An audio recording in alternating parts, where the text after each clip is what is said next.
Another poor phone today, abused, and we're here to bring it back to life.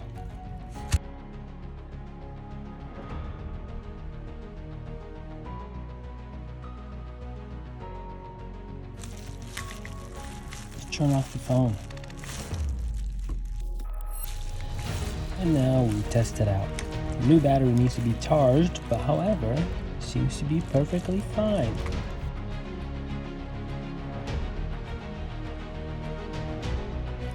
All good to go.